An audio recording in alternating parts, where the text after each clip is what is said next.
नमस्कार प्यारे छात्रों, कैसे हैं आप सभी। उम्मीद करते हैं आप बहुत अच्छे होंगे, परिवार के सभी लोग बहुत अच्छे होंगे। आसपास के वातावरण को स्वच्छ बनाइए, ज़्यादा से ज़्यादा वृक्षारोपण कीजिए, अपने माता पिता तथा गुरुजनों का सदैव सम्मान कीजिए। चलिए आगे बढ़ते हैं।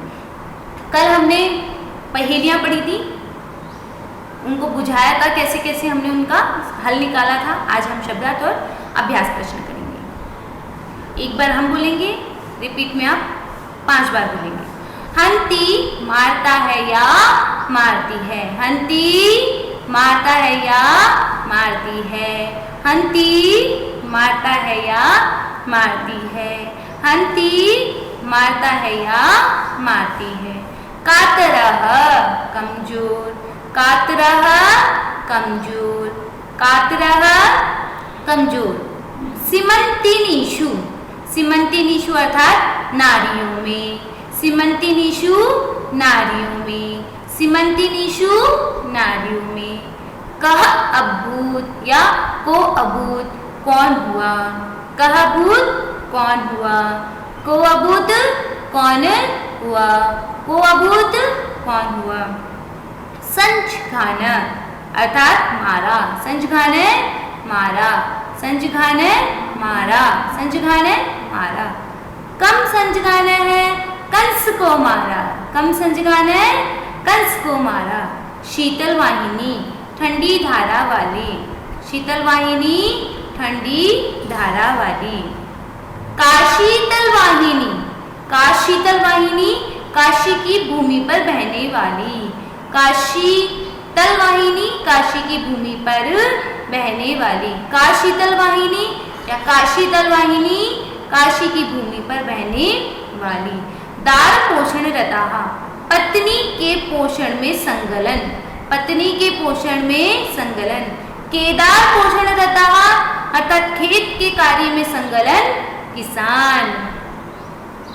कंबलवंतम वह व्यक्ति जिसके पास कंबल है। वृषाग्रवासी पेड़ों के ऊपर रहने वाला, वृषाग्रवासी पेड़ों के ऊपर रहने वाला, वृषाग्रवासी पेड़ के ऊपर रहने वाला। पक्षी राजा है पक्षियों का राजा, पक्षी राजा है पक्षियों का राजा गरुड़, पक्षी राजा है पक्षियों का राजा गरुड़। त्रिनेत्रधारी 3 नेत्रों वाला, त्रिनेत्रधारी 3 नेत्रों वाला, त्रिनेत्रधारी 3 नेत्रों वाला। शूलपाणी ही 3 नेत्रों वाला, शूलपाणी भगवान शंकर, शूलपाणी जिनके हाथ में त्रिशूल है अर्थात भगवान शंकर। शूलपाणी ही जिनके हाथ में त्रिशूल है अर्थात भगवान शंकर। त्वक त्वचा या छाल, त्वक त्वचा या छाल, त्वक त्वचा या छाल। विभ्रत विभ्रन यानी धारण करता हुआ, विभ्रन धारण करता हुआ, विभ्रन धारण करता हुआ। विष्णु पदम, विष्णु पदम अर्थात स्वर्ग या मोक्ष, विष्णु पदम स्वर्ग या मोक्ष, विष्णु पदम स्वर्ग या मोक्ष। तक्रम, तक्रम यानी छाछ या मठा, तक्रम यानी छाछ या मठा। शक्रस्य इंद्र का, शक्रस्य इंद्र का। श्लोक अंकेशु रिक्त स्थानी पूर्यत, श्लोक के अंकों में मतलब जो अंश है उनके रिक्त स्थान की पूर्ति करनी है। पढ़ा था हमने सीमंती नीशु का शांता, सीमंती नीशु का शांता। राजा को अभूत, राजा को अभूत गुणोत्तमः, सीमंती नीशु का शांता राजा को अभूत गुणोत्तमः। कम संजनाघ कृष्णः, कम संजगान कृष्ण, कम संजगान कृष्ण। का शीतल वाहिनी गंगा, का शीतल वाहिनी गंगा। के दार पोषण रताः, के दार पोषण रताः। कम बलवंतम न बाधते शीतम, कम बलवंतम न बाधते शीतम।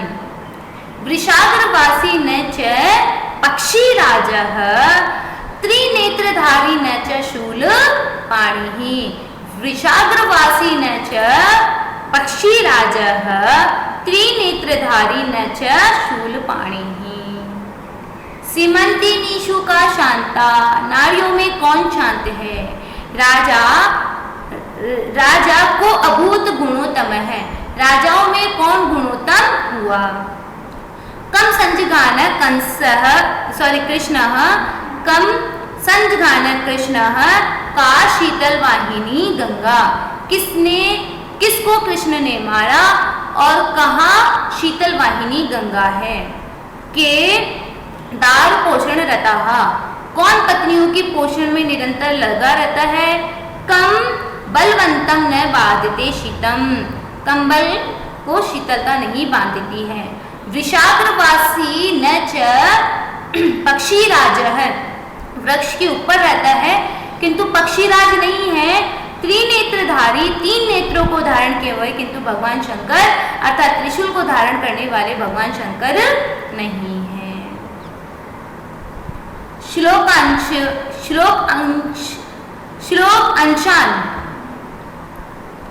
अंशान योज्यत, श्लोकों के जो अंश है उनका जोड़िए।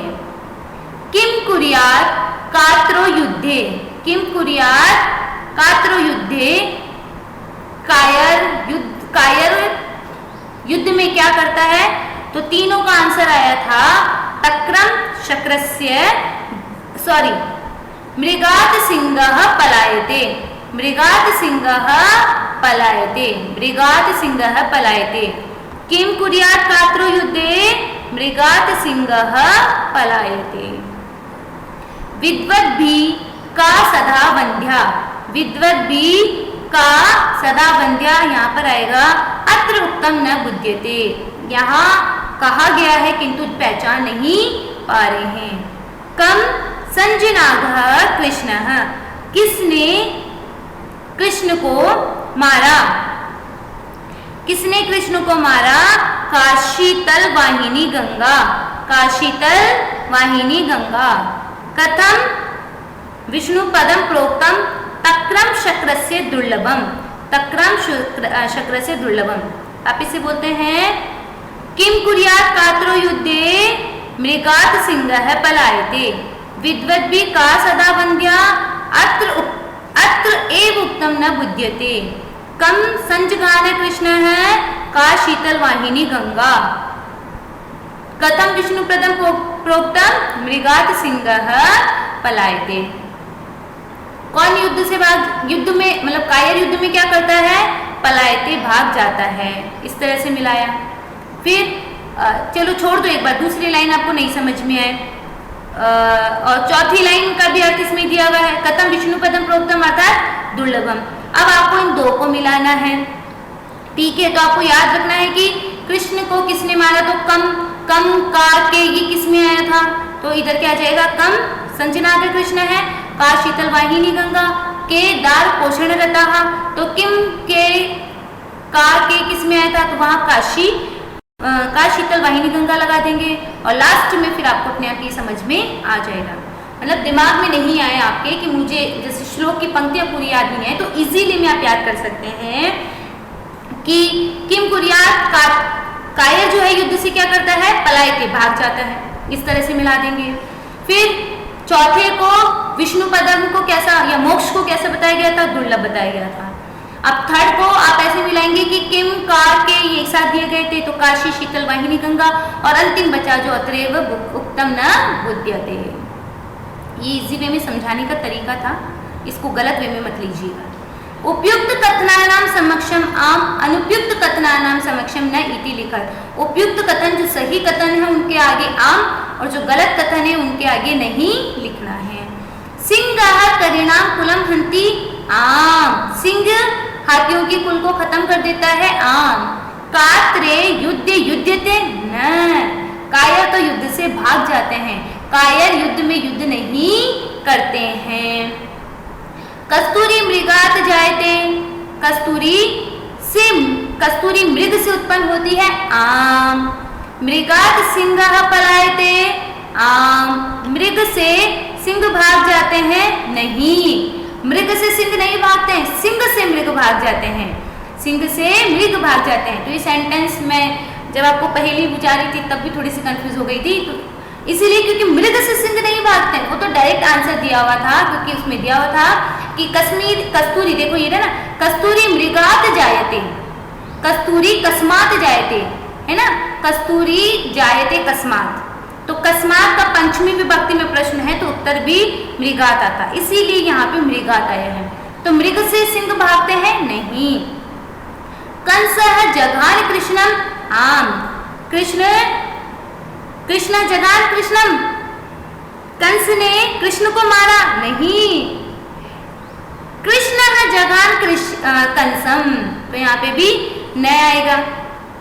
तक्रम शक्र से दुर्लभम, जो छाछ है वो इंद्र के लिए दुर्लभ है? नहीं, दुर्लभ को भगवान जो ये इंद्र है इनको तो अमृत प्राप्त हुई थी, छाछ क्या चीज है। जयंतम कृष्ण से पुत्र ना, जयंत तो किसके पुत्र थे? इंद्र के पुत्र। वापिस से बताते हैं, कायर युद्ध में युद्ध करते हैं? नहीं। कस्तूरी मृग से उत्पन्न होती है? हाँ। मृग से सिंह भागता है? नहीं। देखो ध्यान से पढ़ना, मृगात यानी मृग से, सिंह है यानी सिंह, पलायत यानी भाग जाता है। मृग को देखकर या मृग से, हिरण से सिंह भाग जाता है? नहीं। कंस ने मारा कृष्ण को, कंस ने कृष्ण को मारा? नहीं, कृष्ण ने कंस को मारा। तो यहाँ पे क्या आना चाहिए था? कृष्ण जघान कंसम, कर्ता ने कर्म को, तो यहाँ पे कौन है? प्रथम व्यक्ति अर्थात कंस ने जघान मारा कृष्णम, कृष्ण को, कृष्ण ने कंस को मारा था, इसलिए यहाँ पर आंसर क्या आएगा? न। नहीं समझे?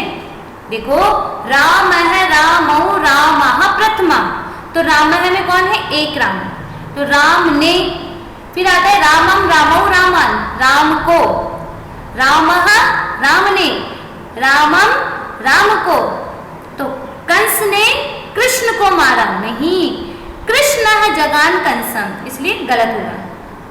तक्रम शक्र से दुर्लभम, छाछ इंद्र के लिए दुर्लभ है? नहीं, ये तो सिर्फ पहले बुझाने के लिए पंक्तियां दी हुई थी, बाकी इंद्र के लिए तो, इंद्र को तो अमृत प्राप्त था, तो छाछ क्या चीज है।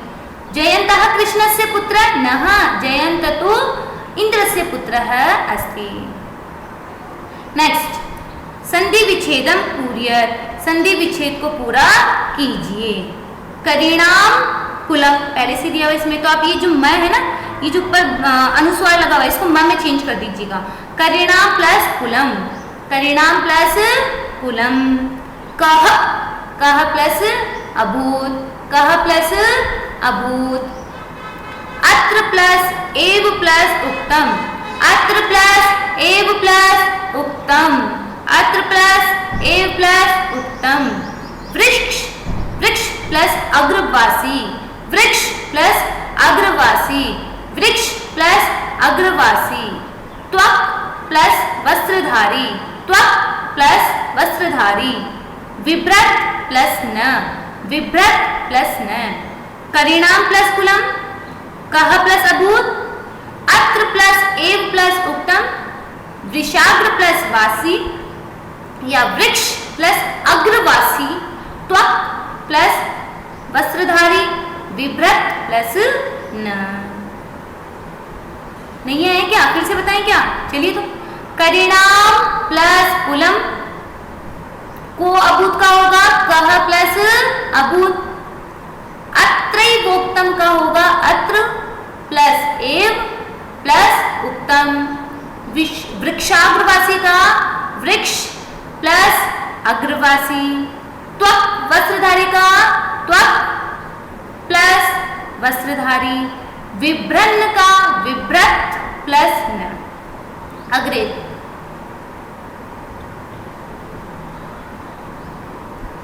अधोलिखितानां पदानां लिंग विभक्ति वचनम लिखत। यहाँ जैसे पद है करीणाम, इसका आपको लिंग लिखना है, आपको इसकी विभक्ति लिखनी है और आपको इसका वचन लिखना है। ठीक है, तो ये जो करीणाम था वो पुल्लिंग में था, विभक्ति इसकी षष्ठी थी और बहुवचन में है। इसी प्रकार हमें बनाना है। ये बहुवचन जो है ना ये नीचे चला गया टाइपिंग में, ठीक है। तो अब पद तो क्या है, करीणाम यानी हाथियों के। इसका लिंग क्या है, पुल्लिंग। विभक्ति कौन सी है, षष्ठी। और वचन कौन सा है, बहुवचन। तो हम अपने बनाते हैं। कस्तूरी स्त्रीलिंग, कस्तूरी स्त्रीलिंग प्रथमा एक वचन, स्त्रीलिंग प्रथमा एक वचन, कस्तूरी स्त्रीलिंग प्रथमा एक वचन। युद्धे पुल्लिंग सप्तमी एक वचन, युद्ध में, है ना। तो पुल्लिंग सप्तमी एक वचन, पुल्लिंग सप्तमी एक वचन। सीमंतिनीषु नारियों में, तो स्त्रीलिंग सप्तमी बहुवचन, स्त्रीलिंग सप्तमी बहुवचन। बलवंतम पुल्लिंग द्वितीया एक वचन, पुल्लिंग द्वितीया एक वचन।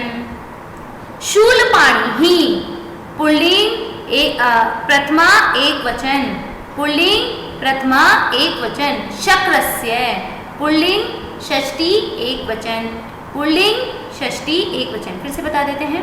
कस्तूरी है स्त्रीलिंग, प्रथमा है एक वचन है।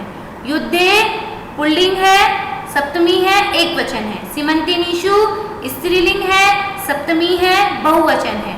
बलवंतम पुल्लिंग है, द्वितीय है एक वचन है। शूलपाणिः पुल्लिंग है, प्रथमा है एक वचन है। शक्रस्य पुल्लिंग है, षष्ठी है और एक वचन है। विलोम पदानि योजयत्, विलोम पदों को जोड़ना है।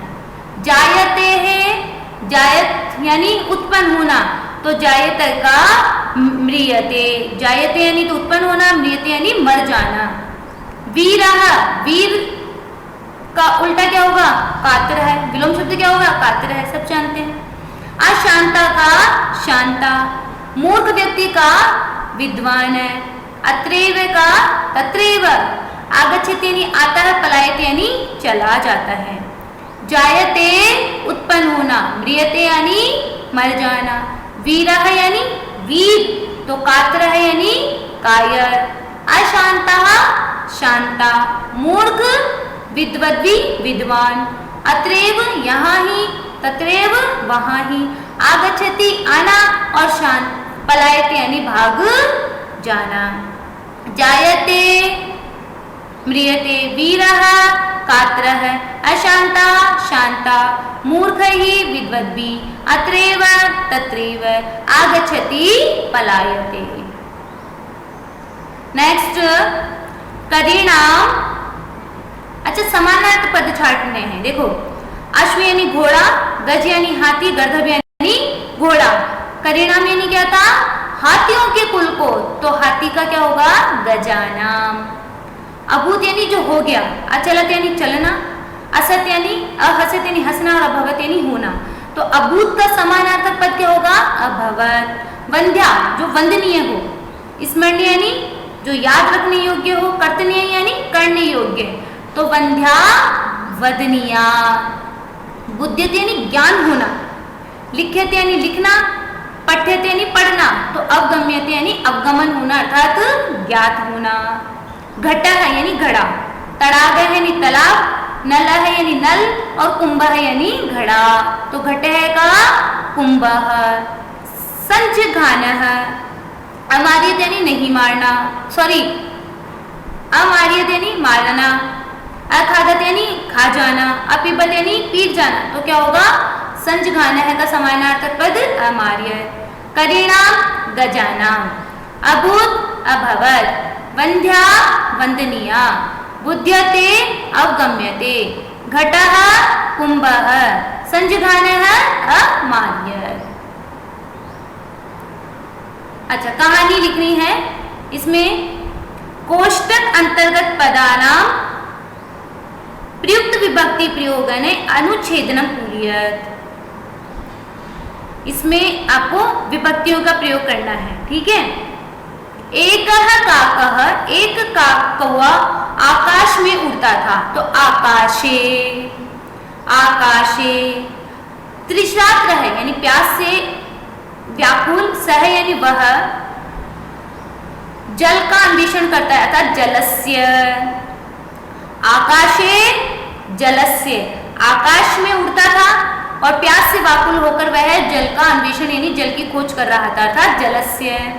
तदा सह घटे, घड़े में अल्पम यानी थोड़ा सा, जलम यानी जल को, तो यहाँ आएगा घटे सप्तमी विभक्ति, जलम द्वितीय विभक्ति, जल को, जलम। सह उपलानी, उपलानी आनीय पत्थरों को, ठीक है ना, पत्थरों को, तो द्वितीय विभक्ति बहुवचन, उपलानी आनीय घटे, घड़े में सप्तमी विभक्ति घटे, जलम घटस्य षष्ठी विभक्ति, जल के ऊपरी आगच्छति आ जाता है, काकः एक वचन, प्रथम एक वचन, काकः सानंदम जलम पीत्वा तृप्यति, एकः काकः आकाश में उड़ता था, एकः काकः आकाशः डयमानासीत्, त्रिशातः स जलस्य अन्वेषणं करोति, प्यास से व्याकुल वह जल का अन्वेषण करता है, सप्तम षष्ठी विभक्ति एक वचन। तदा सह घटे, घड़े में अल्पम जलम जल को देखता है, यानी षष्ठी विभक्ति एक वचन और द्वितीय विभक्ति एक वचन। सह उपलानी द्वितीय विभक्ति बहुवचन, उपलानी पत्थरों को आनीय लाकर घटे सप्तमी विभक्ति एक वचन घड़े में पात्यति डालता है, जलम घटस्य षष्ठी विभक्ति ऊपरी आगच्छति, काकः एक वचन, काकः सानंदम जलम पीत्वा तृप्यति। फिर से बता देते हैं, आकाशे जलस्य घटे जलम उपलानी घटे घटस्य काकः। योग्यता विस्तार। प्रस्तुत पाठ में दी गई प्रस्तुत पाठ में दी गई पहेलियों के अतिरिक्त तो कुछ अन्य पहेलियां अधोलिखित हैं, उन्हें पढ़कर स्वयं समझने की कोशिश करें और ज्ञान वर्धन करें। यदि न समझ में आए तो उत्तर देखें। तो पहले आप इन्हें खुद से पढ़ें और पढ़ने के बाद भी यदि आपको समझ में नहीं आए तो आप हमसे सहायता लें, हम अवश्य बताएंगे। इसको कोशिश करिएगा पढ़ने की। हम पढ़ सकते थे, हम आपको बता दें, लेकिन आप खुद पढ़ने की कोशिश कीजिए तो और भी आपको आनंद की प्राप्ति होगी। चलिए, पाठ समझ में आ गया होगा। एक बार और बता दें अगर आप बोले तो। सीमंतीषु का शांता राजा को भवत गुणो भवतः गुणोत्तम है, ये डायरेक्ट आंसर बोलते हैं। शांता गुणोत्तम, कंस कृष्ण शीतल वाहिनी केदार पोषणरता कंबलम बलवंतम पक्षीराजः त्रिनेत्रधारी। किं कुर्यात् कात्रो युद्धे मृगात् सिंहः पलायते विद्वद्भिः का सदा बन्ध्या अत्रैव उक्तं न बुध्यते। कं संजघाने कृष्णः का शीतल वाहिनी गंगा कथं विष्णु पदं प्रोक्तं तक्रं शक्रस्य दुर्लभम्। कात्रो युद्धे युध्यते न कस्तूरी मृगात् जायते आम मृगात् सिंहः पलायते न। कंस जघान कृष्णं न तक्र शक्रस्य दुर्लभं न। जयन्तः कृष्णस्य पुत्रं न। करिणाम कुलम अर्थात बराबर करिणाम प्लस कुलम को अभूत कह प्लस अभूत अत्रैवोक्तम अत्र प्लस एव प्लस उत्तम वृषाग्रवासी वृक्ष प्लस अग्रवासी त्वक वस्त्रधारी त्वक प्लस वस्त्रधारी विब्रन विब्रत प्लस न।